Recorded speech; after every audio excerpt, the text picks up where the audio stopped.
Hey guys, what is going on? This is Wrestlelamia, back with another episode.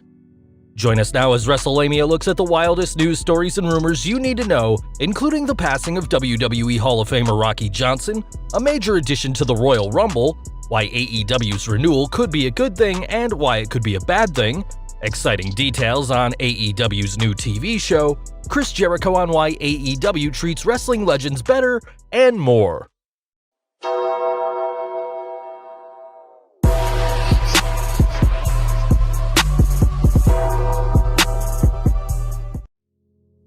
The passing of a legend.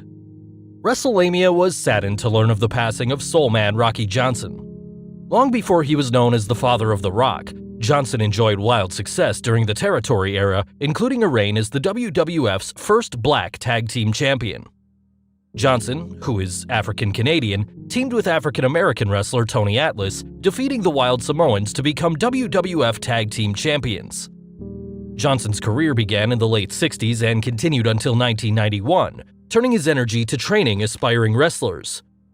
Johnson appeared at WrestleMania 13 when Rocky Maivia defeated the Sultan, aka Rikishi. After the match, the Sultan's entourage attacked Maivia, but things quickly changed when Johnson ran in for the save, helping his son clean house. Johnson's accomplishments were recognized by the WWE in 2008 when he was inducted into the promotion's Hall of Fame. According to a report at the Wrestling Observer website, Brian Blair, the head of the Cauliflower Alley Club and a friend of Johnson's, said that he had been ill over the last 2 weeks. Wrestlelamia extends its condolences to Mr. Johnson's family, friends, and many fans. Big name added to the Royal Rumble. More names keep getting added to the Royal Rumble, with one of the biggest yet announcing his entrance into the 2020 Royal Rumble. During an interview with The Sun, John Hutchinson asked UFC champion Cain Velasquez if he was entering the Rumble. "I think I'm doing it, right? I think so. I can win it. Hell yeah, that's my mentality for everything. For everyone as well. That is how your mentality has to be. I'm going to win this thing." Cain also discussed his quick loss to The Beast at 2019's Crown Jewel event. "I thought that with the MMA would be enough, go in there with the same style and same game plan, but this is a different animal. Brock is the man here, so I ended up getting caught. The match was going my way, he caught me at the end. I just have to keep pushing forward. I'm never going to stop fighting to go out there and beat him again." Of course, as all WrestleLaniacs know, Velasquez's Crown Jewel match was cut short due to a knee injury. Does this mean the WWE is going to run Brock vs. Cain Part 3, counting their first encounter in the UFC, at WrestleMania 36, with Velasquez winning the Rumble? That's one possibility. But so is Velasquez eliminating Lesnar but failing to win the match, leading to a non-title showdown at the Showcase of the Immortals, or even a title match. Either way, it's highly unlikely the WWE is going to have Velasquez participate in the Rumble to get squashed. Why AEW's contract extension could be good. As we noted in our earlier video, TNT just extended its TV deal with AEW until 2023, with the added news that AEW is going to produce a second TV series. There's lots to be excited about, with Brian Alvarez noting one of the big perks during an episode of Wrestling Observer Live. Now with this new deal, they will absolutely be profitable in 2020, and they probably will be for years to come based on how their pay-per-views appear to be doing, and their budget and everything of that nature. So it's a very good deal for them. It's almost double what they'd been earning before in terms of the ad revenue split and covering cost. So that means they can open up the pocketbook and sign more talent when talent comes due. AEW's added revenue and the security of a 4-year deal is likely appealing for wrestlers contemplating a jump to the new promotion.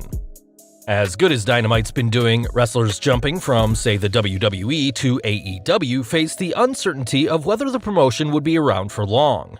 This could make a jump to AEW more attractive and, naturally, give the promotion more money for enticing wrestlers thinking of jumping.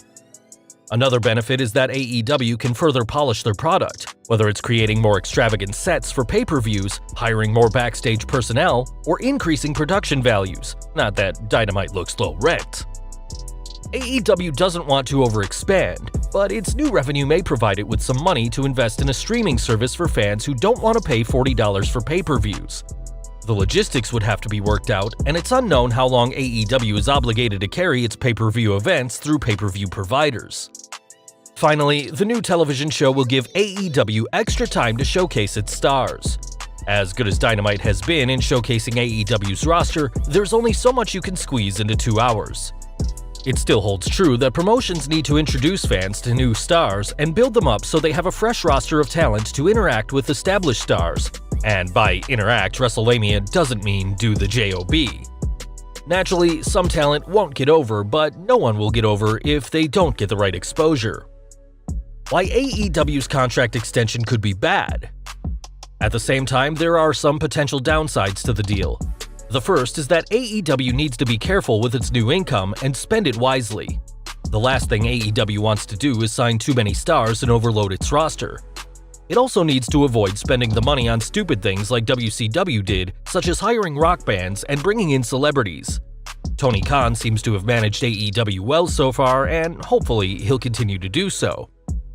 Another possible problem is booking the new show properly. We'll talk about the new show in a few moments. AEW doesn't want to make the mistake that both the WWF and WCW made when they added a new show, overexposing talent and failing to hire new writers to handle the new workload. As we'll see shortly, that shouldn't be a problem. Lastly, AEW shouldn't let this success go to its head. AEW's performance so far has surprised people with the relative ease it's had in drawing in viewers and selling out its pay-per-views, although live events seem to be a problem at times. AEW shouldn't get overconfident or feel it can do no wrong. They shouldn't fall into WCW's trap of producing the same content ad nauseum no matter how popular it is initially. The new AEW TV show. The big question going around right now is exactly what AEW's new show will be called, when it will air, and how long it will air. We seem to have the answer to that already thanks to Tony Maglio of entertainment news website The Wrap. Maglio spoke with Turner president Kevin Riley. According to the report, AEW Dark currently streams Tuesdays on YouTube, but Riley told us he does not yet have a weeknight for the cable version. The adapted show, which he said may be rebranded and renamed, will air weekly on TNT, though perhaps not 52 weeks per year, according to Riley. We're going to embellish AEW Dark on YouTube and put some additional material, kind of behind the scenes, kind of docu-follow stuff if you will, about the athletes and the stories, Riley said. We think that's going to end up being a really good, robust, different kind of show.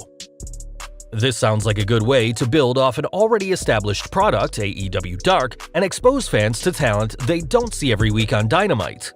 AEW shouldn't treat this like NXT, with fans thinking it's the promotion's B team, and it would be wise to put top talent on it as well as rising stars. What do you think of AEW Dark moving to primetime? Be sure to leave your comments below. Charlotte Flair likes keeping her distance from Andrade on Raw. Wrestling relationships are to be expected like any workplace relationship, but how does Charlotte Flair, who is currently engaged to United States champion Andrade, feel about working together? While they're not together on screen, that could easily change.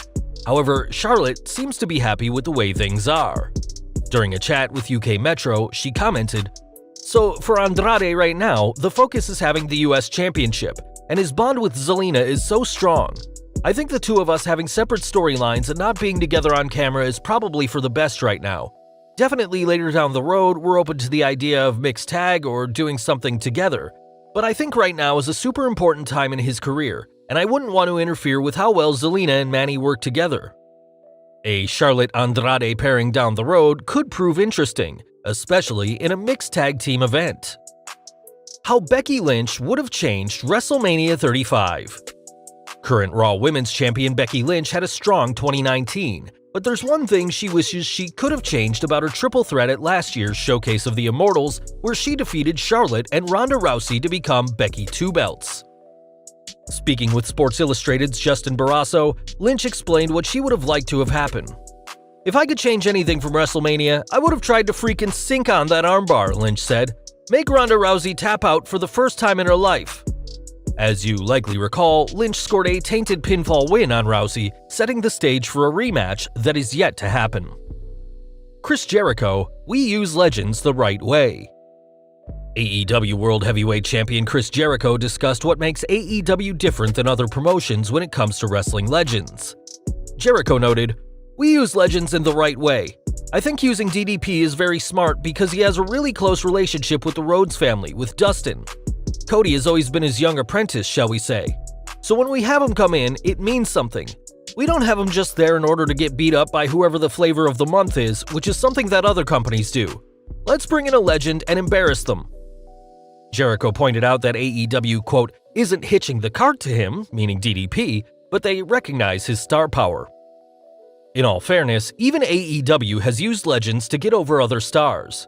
You may recall when the Rock and Roll Express presented the AEW World Tag Team Championship belts, only to be waylaid by Ortiz and Santana. Tonight's use of Diamond Dallas Page was a good way to include him, having him participate in a six-man tag rather than going alone, and Page wasn't embarrassed in the ring. Well guys, there you have it, WrestleLamia's wildest wrestling news stories and rumors you need to know. What do you think of these stories? Be sure to leave your comments, and don't forget to subscribe to our channel, follow us on Instagram and Twitter, and I'll see you next time for some more wrestling content.